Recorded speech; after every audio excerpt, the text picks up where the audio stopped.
নমো নমঃ শ্ৰীমদ ভগবত গীতামৃত। আজি শ্ৰীমদ ভগবত গীতাৰ সাংখ্য যোগ নামৰ দ্বিতীয় অধ্যায়ৰ 10ম সংখ্যক শ্লোক। শ্লোকভাষীৰ বক্তা হৈছে সঞ্জয়। শ্লোকভাষী হৈছে এনে ধৰণৰ: তম উবাচ ঋষিকেশঃ প্ৰহসন্নিব ভাৰত সেনয়োৰুভয়োৰ্মধ্যে বিছিদন্তমিদং বচঃ।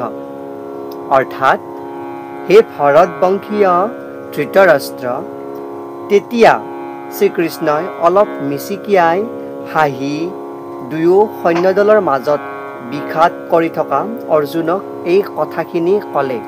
মানে পৰৱৰ্তী শ্লোকৰ অৱতাৰণা কৰিব।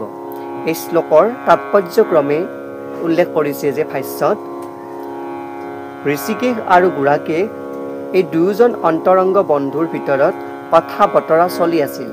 বন্ধু হিচাপে দুয়োজনৰ পদমৰ্যাদা একে সমান আছিল, কিন্তু তেওঁলোক দুয়োজন এজনৰে উপজাচি আনজনৰ শিষ্য হৈ পৰিছিল। মানে গুড়াকেশ ঋষিকেশৰ আধ্যাত্মিক গুৰু হিচাপে ঋষিকেশক আধ্যাত্মিক গুৰু হিচাপে গ্ৰহণ কৰিছিল।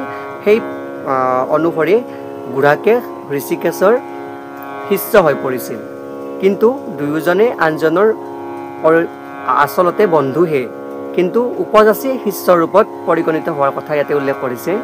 এজন বন্ধুৱেই যে শিষ্য হ'ব খুজিছে সেই কথাটোৰ বাবে কৃষ্ণই মিচিকিয়াইছিল। শ্ৰীকৃষ্ণ ঈশ্বৰ, গতিকে সকলোৰে অধিপতি ৰূপে তেওঁ প্ৰতিজন ব্যক্তিৰেই গৰাকী। তথাপি যদি কোনো ভক্তই তেওঁক বন্ধু বা পুত্ৰ বা প্ৰেমিকৰ লগত পাবলৈ ইচ্ছা কৰে, তেনেহ'লে তেওঁ তেনেৰূপৰ ল'বৰ বাবেও সন্মত হয়। মানে ভগৱানক আমি যেনেদৰে বিচাৰোঁ তেনেধৰণে আমি লাভ কৰিব পাৰোঁ। হয়তো এয়া পুত্ৰৰূপে হওক, প্ৰেমিক ৰূপে হওক, বা বন্ধুৰূপে হওক, বা পিতৃৰূপে হওক। ঠিক তেনেদৰে গতিকে তেওঁক গুৰুৰূপত অৰ্জুনে বিচৰাৰ দৰে তেওঁ থিতাতেই আধ্যাত্মিক গুৰুৰ ভূমিকা লৈ গুৰুৱে শিষ্যৰ লগত কথা হোৱাৰ সময়ত যেনে গম্ভীৰ্যৰ ভাৱ লয়, মানে গুৰু শিষ্যৰ কথোপকথনৰ সময়ত যিটো গম্ভীৰতা, যি আধ্যাত্মিক ভাৱ লয়, ঠিক তেনেদৰেই তেওঁ ক'বলৈ ল'লে। এনে ধাৰণা মনলৈ আহে যে এই গুৰু শিষ্যৰ দুয়োজনৰ আলোচনা দুয়োটা সৈন্যদলৰ সন্মুখতে মুকলিভাৱে হৈছিল, যাতে এই আলোচনাৰ পৰা সকলোৱে উপকৃত হয়।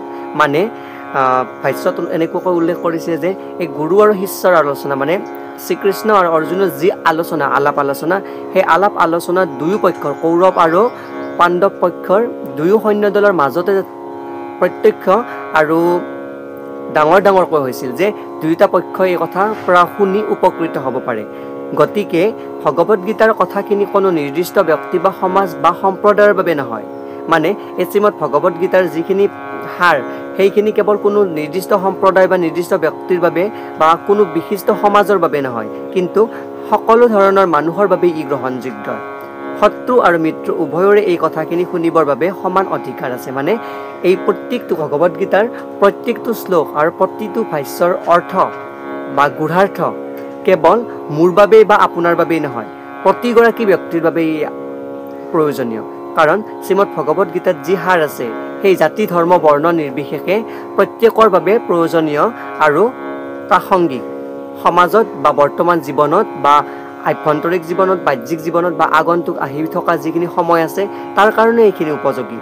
কাৰণ শ্ৰীমদ ভগৱত গীতাৰ জ্ঞান অন্য ক'তো পোৱা নাযায়, যি জ্ঞান অন্য জ্ঞানতকৈও ওপৰৰ ধন। ধন্যবাদ।